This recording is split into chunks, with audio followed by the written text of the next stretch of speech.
G'day, Greg Holdaway from BodyMinded in Sydney, Australia. Here's a short video about the relation of the arms, movement of hands and arms in relation to the rest of the body, which hopefully will be helpful to you in the context of really creating efficiency and ease and support for the use of your hands and your arms for instrumental playing, or for that matter for any other action or activity that you may do with your hands and your arms. The first thing to really illustrate in relation to this is to ask you the question, where does your arm attach to the rest of your body? And I've asked many people this question in various workshops and things over the years, and you do get a variety of answers. So maybe you're answering in any number of different ways, but the most usual response to that is for the person to point kind of here around the point of the shoulder, so which makes sense because there's the sense of the arm extending from the torso out into space from here. Actually, of course, the arm has to be supported, suspended, and moving in relation in some way to the spine, to the torso.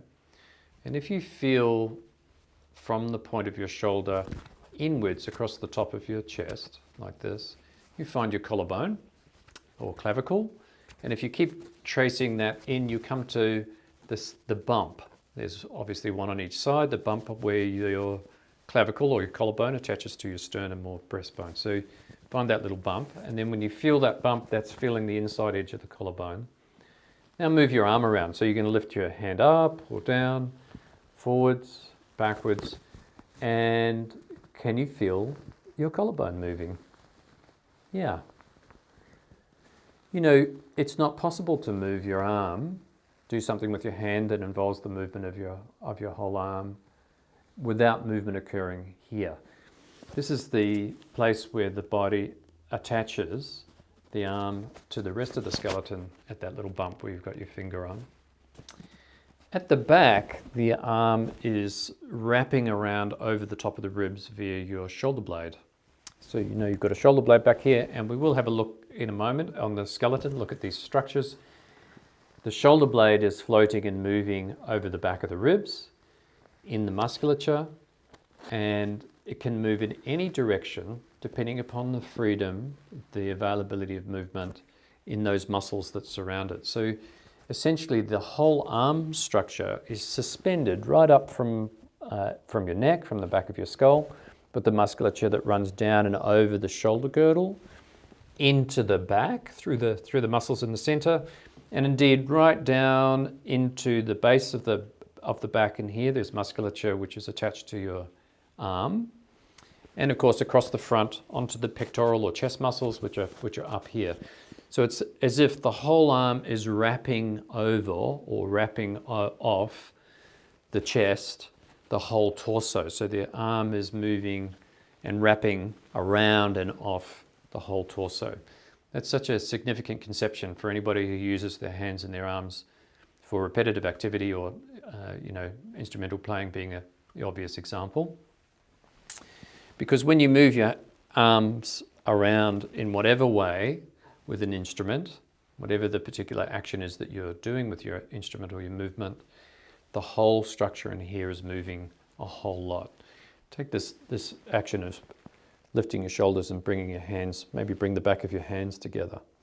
Notice how scoopy you become in here. There's a forward scoop, which is the appropriate, useful action of the shoulder girdle moving in support of the direction of the movement of your hands and your arms.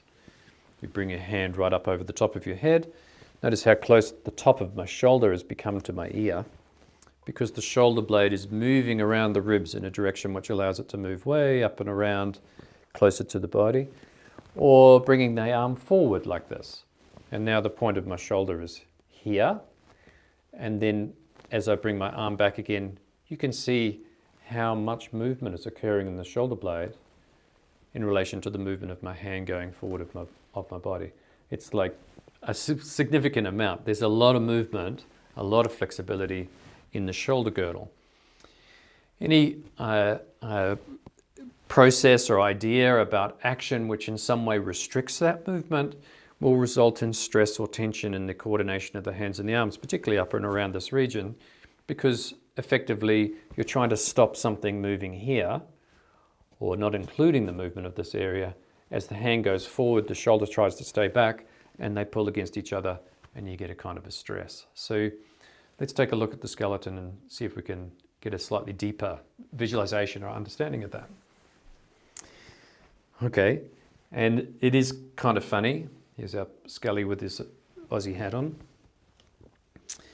That a human being, generally speaking, you don't have to tie human beings to chairs because they have musculature which coordinate and support the movement of the bones. But here the skeleton's been tied to the chair because bones are so flexible and movable that if you don't do that, the chances are we just slide off the chair. Here we go.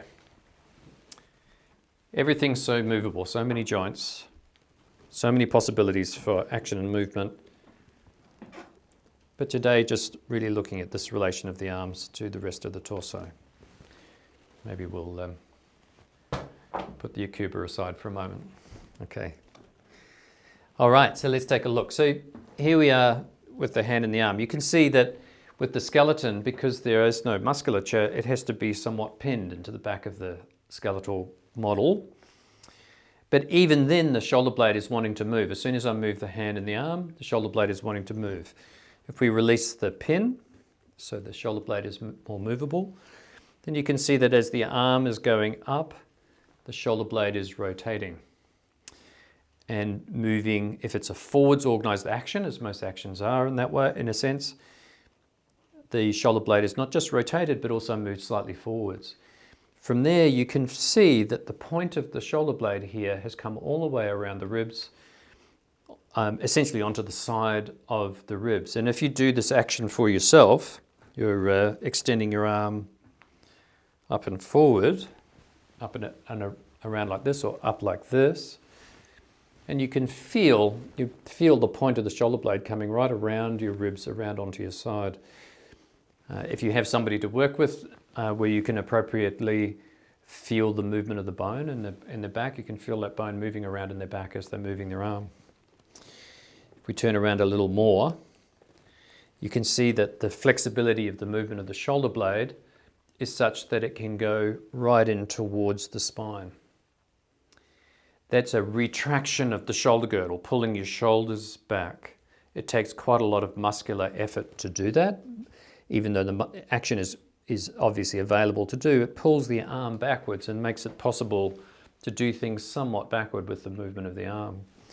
To do that requires working against the ordinary or the normal forward organization of hand-arm movement. And so there's a bit of pressure involved in pulling this back this way, but certainly movement is available there. Let's take a look again at bringing the arm up like this and noticing how much rotation there is.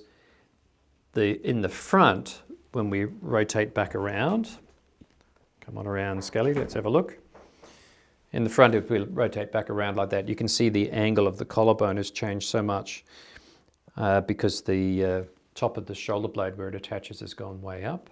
And so the shoulder blade is now angled upwards on that side. You can feel those things on yourself or on a partner. So a great deal of flexibility. Going to pin this guy back together again. That's right.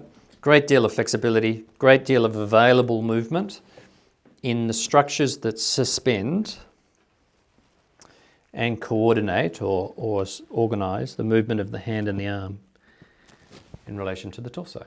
There's all of this up here. Lots more information to learn, lots more pieces of things to consider in learning to consciously cooperate with the way things work.